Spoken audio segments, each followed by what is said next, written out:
किसी गांव में एक साधु रहा करता था। वह जब भी नाचता था तभी बारिश होती थी।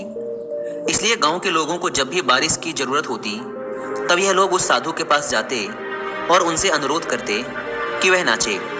और जब वह नाचने लगते तो बारिश जरूर होती थी।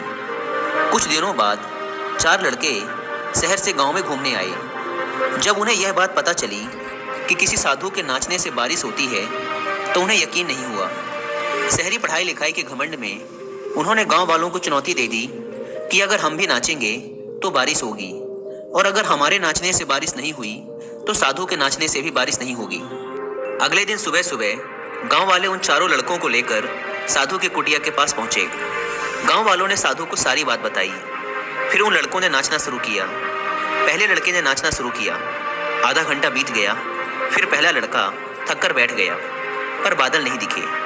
कुछ देर बाद दूसरे लड़के ने नाचना शुरू किया और 1 घंटे बीतते बीतते वह भी थक कर बैठ गया। बाकी दोनों लड़कों ने भी ऐसा ही किया, पर बारिश नहीं हुई। अब साधु की बारी थी। उसने नाचना शुरू किया।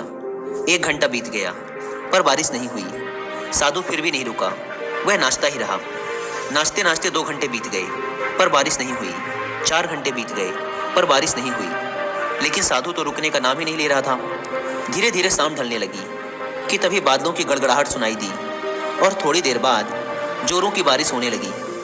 यह देखकर चारों लड़के दंग रह गए और तुरंत साधु से क्षमा मांगी। फिर चारों लड़कों ने साधु से पूछा, बाबा, भला ऐसा क्यों कि हमारे नाचने से बारिश नहीं हुई और आपके नाचने से बारिश हो गई? साधु ने उत्तर दिया, जब मैं नाचता हूँ तो 2 बातों का ध्यान रखता हूँ। पहली बात तो मैं यह सोचता हूँ कि अगर मैं नाचूंगा तो बारिश को होना ही पड़ेगा, और दूसरी यह कि मैं तब तक नाचूंगा जब तक कि बारिश ना हो जाए। सफलता पाने वाले में भी यही गुण विद्यमान होता है। वे जिस काम को भी करते हैं उसमें उन्हें सफल होने का पूरा भरोसा होता है, और वह तब तक उस काम को करते हैं जब तक कि उसमें सफल ना हो जाएं। इसलिए अगर हमें सफलता हासिल करनी है तो इस साधु की तरह ही अपने लक्ष्य को प्राप्त करना होगा।